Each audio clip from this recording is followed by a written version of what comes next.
So hello, I'm Mary Hendricks, and I'm the director of the Focusing Institute, and I'm also a psychologist.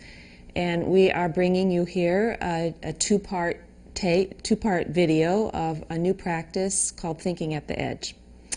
And Thinking at the Edge was developed out of Gendlin's philosophy of the implicit. And it consists of 14 exact steps that help people think from their felt sense of implicit knowing and generate fresh language and fresh concepts.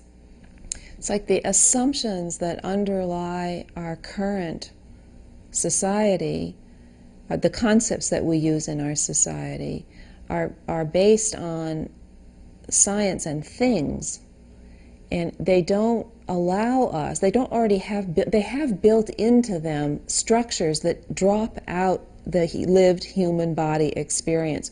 And so anything that we go to think about, if we're using this kind of prevalent concept, it already has dropped out the living person.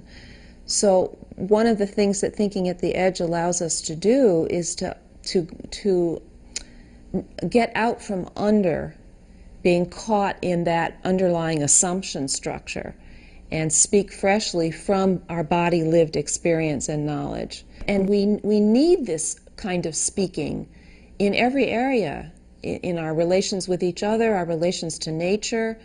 We need a different kind of concept that would have in it our human felt capacity, not just our abstract human capacity to think with mathematical units. Thinking at the Edge is a way of articulating, finding new language to say something that you have long known and not been able to say, not been able to formulate or to communicate to people. And most valuably, something in your field of study, something that the world needs, something that as a result of some years of working in some field, you have a sense for that, and there is really no way to say it, and so you haven't been able to say it.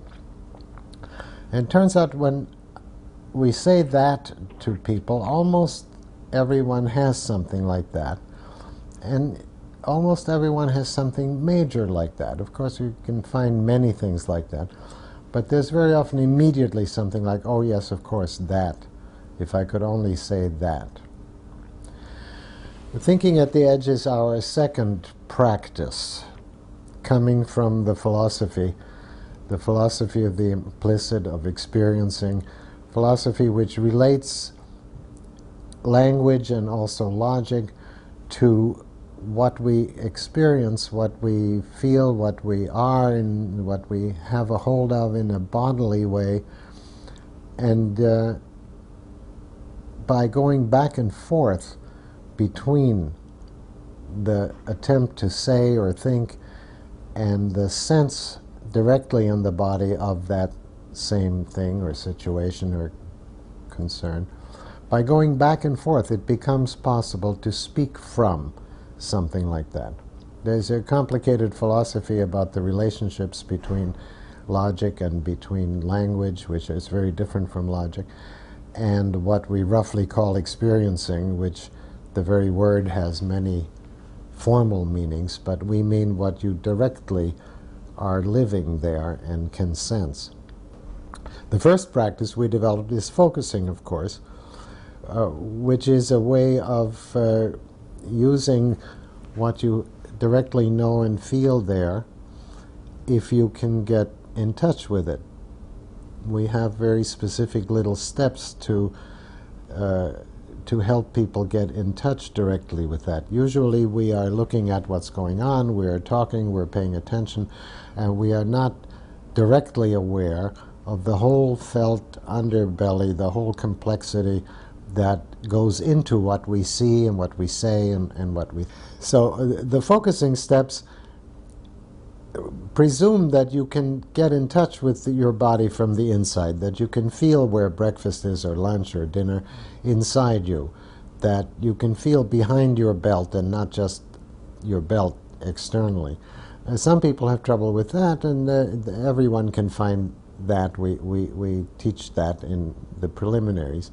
And then focusing has a number of steps, and it's used in a great many ways. Here now with TAE, we are using focusing, and in one sense you have to already know focusing to do TAE, because you have to have a direct sense. You have to be able to go in your body and say, oh yeah, that, which I wish I could say and can't quite. I can say it, but not well, and people don't understand it, and there's no room for it. But you have to have a direct sense of it.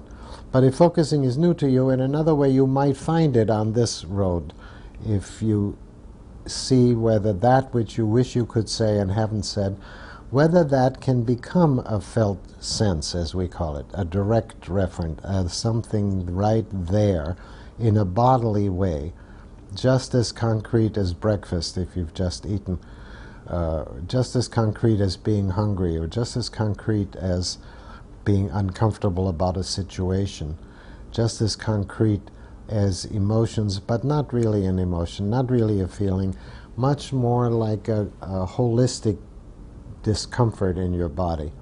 That if you were to say, oh, I can say this thing to anybody, you would very quickly sense that, no, it's that there, and I haven't quite said that. And this is pretty much the first step of the TAE procedure, is can you have a felt sense